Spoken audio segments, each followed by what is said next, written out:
Hello guys! Unfortunately, the only person who took seriously Putin's performance in that ugly uniform was the President of the United States, Donald Trump. Because right now he keeps spreading Russian disinformation about the strengths of the Russian army and their pathetic Kremlin gobbling. And I don't know why Trump does not ask his own intelligence, the best intelligence in the world so far, for the updates from the front lines. We are all waiting for the answer about the ceasefire from Russia, when it's quite obvious they don't want peace, they need war, and they need war not just with Ukraine, but potentially some NATO countries, and they feel that with Donald Trump, that is easily manipulated, that might be not that difficult. I hope the people, the leaders, the systems are way stronger than Donald Trump and will return this world order back to normal. At least Ukrainians are prepared to continue defeating and demilitarizing Russia. So let's discuss why I am so worried that Trump can be easily manipulated by Putin. My name is Anna, I'm from Ukraine, I'm in Ukraine, and if you want to see the defeat and demilitarization of Russia, the only working peace plan, subscribe, we discuss all of that on the channel.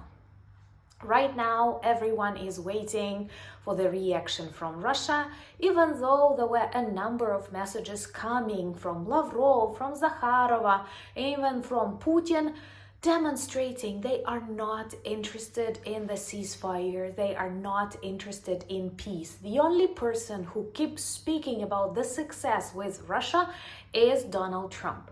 But you know he cannot be trusted, not because I think he's a Russian asset or something like that, but because he is a person that manipulates the facts tremendously. And I don't know whether he does that intentionally or that is because of his own worldview and lack of knowledge about war, about Russia and Ukraine, about the access to the sources and analytics that he actually has as the President of the United States.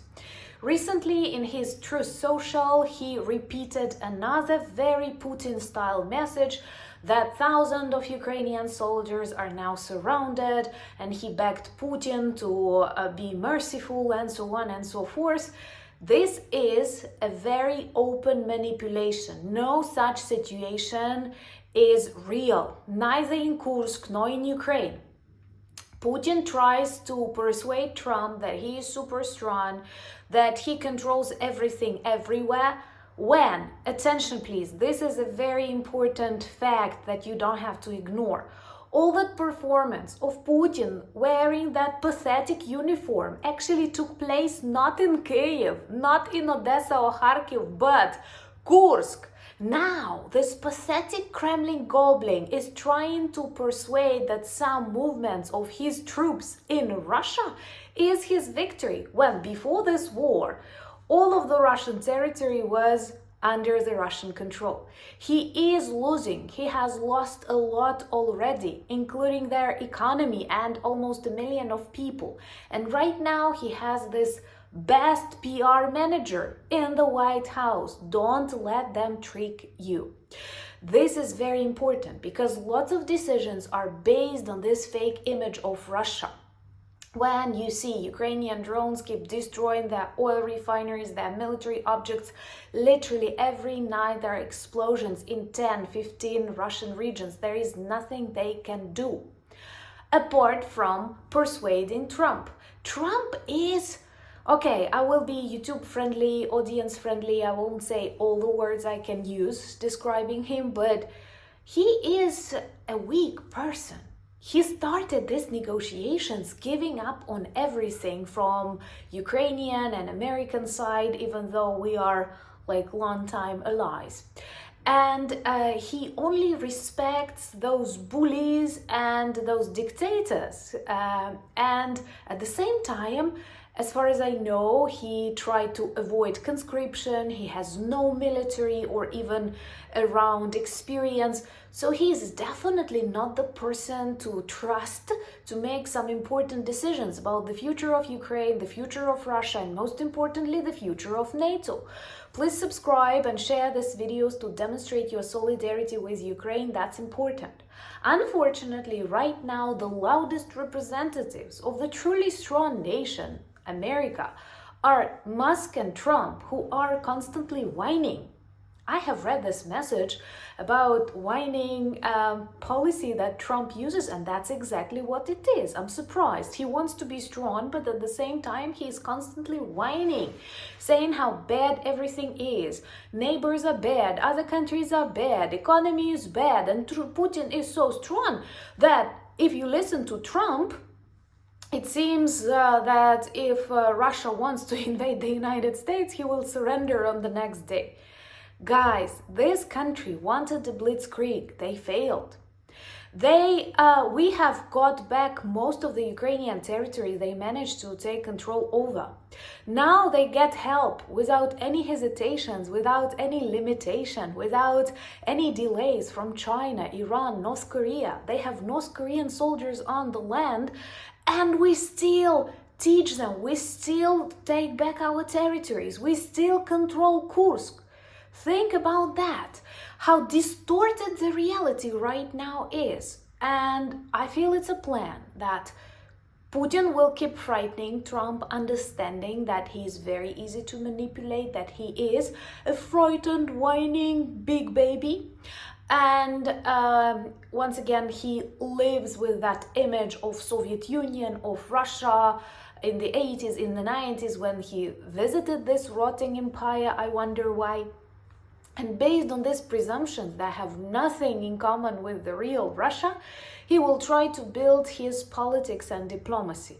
It is very wrong. And the greatest mistake is that he repeats Putin's blackmail from his social media platforms and does not use the access to his own intelligence. And his own intelligence tells totally different things than Putin. So we may say that Trump is definitely a victim of this manipulation and disinformation. The only thing that makes me feel a little bit better is that more and more people around the world, including in the United States, understand that. And they actually do not trust what Trump says, just the country, so it may help us. I was also very surprised to learn that the majority of Americans don't like the way Trump treats Ukraine and how he likes Russia. That was reflected in a number of surveys that demonstrate severe difference between those many of you support Ukraine, thank you, and very, very few support Russia, perhaps Trump, Vance, and Elon Musk. And of course, Putin will not agree on a ceasefire. He will keep pushing his narratives about, the change of regime in Ukraine, the control of all our regions, and turning Ukraine into Belarus. No one will accept it here.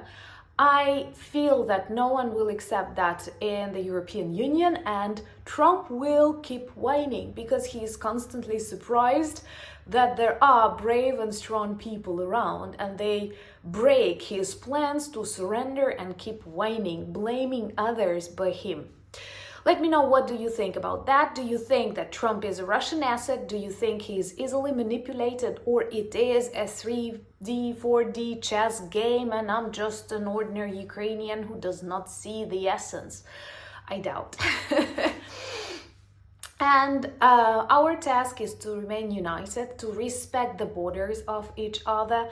And Greenland belongs to Denmark. It's quite autonomous, but borders are important. Trust me, I'm Ukrainian, and even Russians understand that right now. By the way, this night was also very explosive. Deep inside the Russian re-explosions again in Moscow, and that is a beautiful message to those people who support the war. Let them taste it. And also a huge storage of Russian missiles was neutralized. Let me know, would you like a separate video update on the hottest spots on the Russian map, for example, during this week? And remember to join me tomorrow for our live 9 p.m. Kyiv. You might have noticed I'm on a business trip, and I'm a little bit worried that maybe the connection won't be perfect, but I hope you will understand, and I hope nothing will prevent us from talking about some really important things. Thank you so much for buying me coffees, becoming my patrons and sponsors of the channel. Join me on other social media. You can find the links in the description of this video on X, on Threads, on Discord, on Blue Sky, and on Instagram. Thank you for buying me coffees, becoming my patrons and sponsors of the channel, but most importantly, thank you for standing with Ukraine. Slava Ukraini!